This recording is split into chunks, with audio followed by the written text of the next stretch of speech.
Ever since the beginning of time, or rather, since that first radio call on an air traffic control frequency, yeah, direct weed, Pacos 415, right on, brother. Folks have been stepping all over each other and saying things on frequency that are only considered proper phraseology on your favorite Flight Simulator X multiplayer server.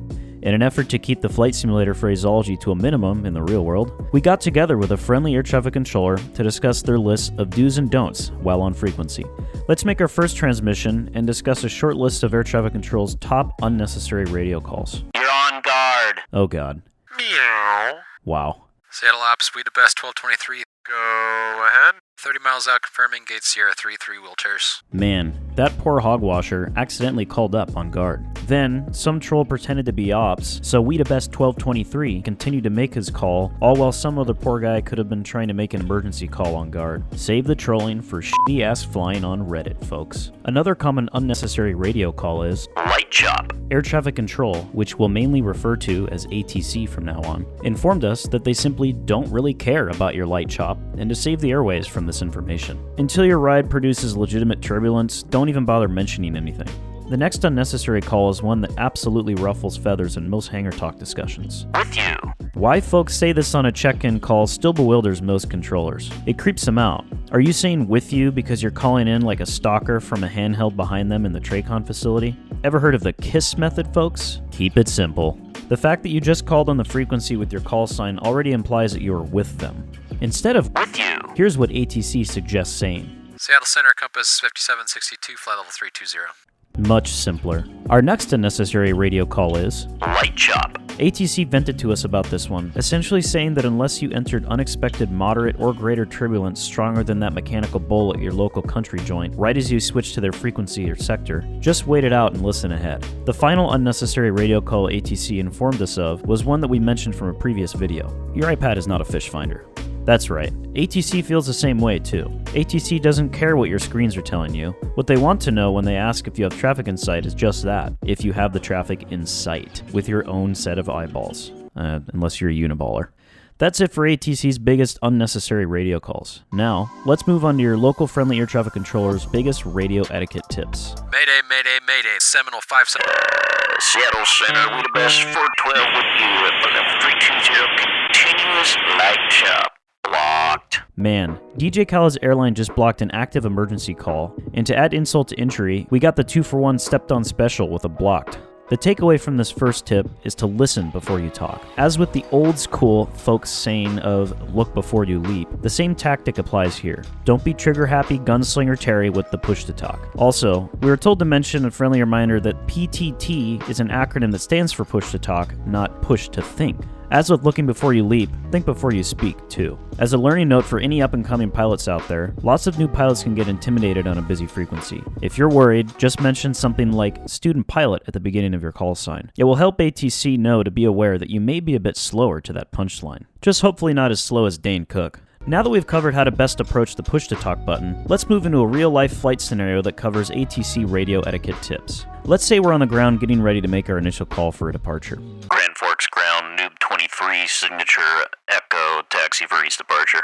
At Noob 23, Grand Forks ground, runway 35 left, taxi via Alpha 5, Alpha. Before we give Noob 23's readback, ATC wants to make sure you're aware of the right way to respond to a command. Think of a sandwich. If your call sign is the bread of the sandwich, the meat is ATC's command and the final toppings are you reading back the command. Top off the sandwich with your final piece of bread, your call sign. Rather than replying as most folks would with Noob 23, roger, taxi to 35 left via Alpha 5 and Alpha. Flip it around. Taxi 35 left via Alpha 5, Alpha, Noob 23. This will level you up to the call sign of SOS-23 and ensure they know who actually read back the command in a proper way.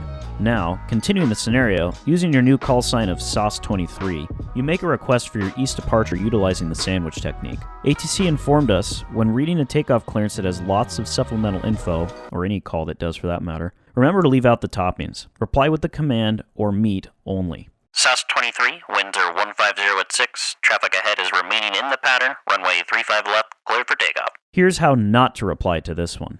Winds are 150 at 6, we have traffic ahead in sight, cleared for takeoff, runway 35 left, SAS 23. Shorten it up. Keep it simple. Cleared for takeoff, 35 left, SAS 23. See?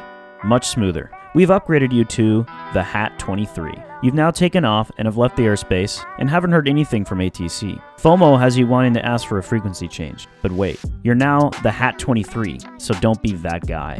If you've already exited the Delta, there's no reason for you to ask for a frequency change. ATC informed us that the only time it's necessary to do this is if you want to change frequencies while still in their airspace, or if they ask you to stay with them due to a potential traffic conflict, as an example. Continuing your flight, you've now decided to pick up flight following. Grand Forks departure, the Hat 23, VFR 1500, climbing 3500, flight following to Minneapolis. Yeah, the Hat 23 are still on Grand Forks Tower. Ouch. Rip ego. You've been demoted back to Noob 23 for that one. We can't repeat this tip enough. Look before you leap. As you do before sending that embarrassing Halloween costume photo of yourself to the one friend you trust not to share it, ATC wants to make sure you check who you're about to talk to before sending out a transmission. Now that your ego has been destroyed, we want to cover that initial call for VFR flight following. ATC wanted us to stress that in an initial call for flight following, you should always mention that you are VFR and include your altitude and position. It helps them out a ton. Finally, the last radio etiquette tip in this hypothetical scenario is regarding IFR approach clearances. Let's say, later on in your flight, you had to pick up IFR due to an unforecasted low cloud layer. No big deal. You've flown the descent, arrival, and just got cleared for the approach. As you start the approach, you see the runway well before minimum, so... Noob 23, we have the runway in sight. Whoops. Nope.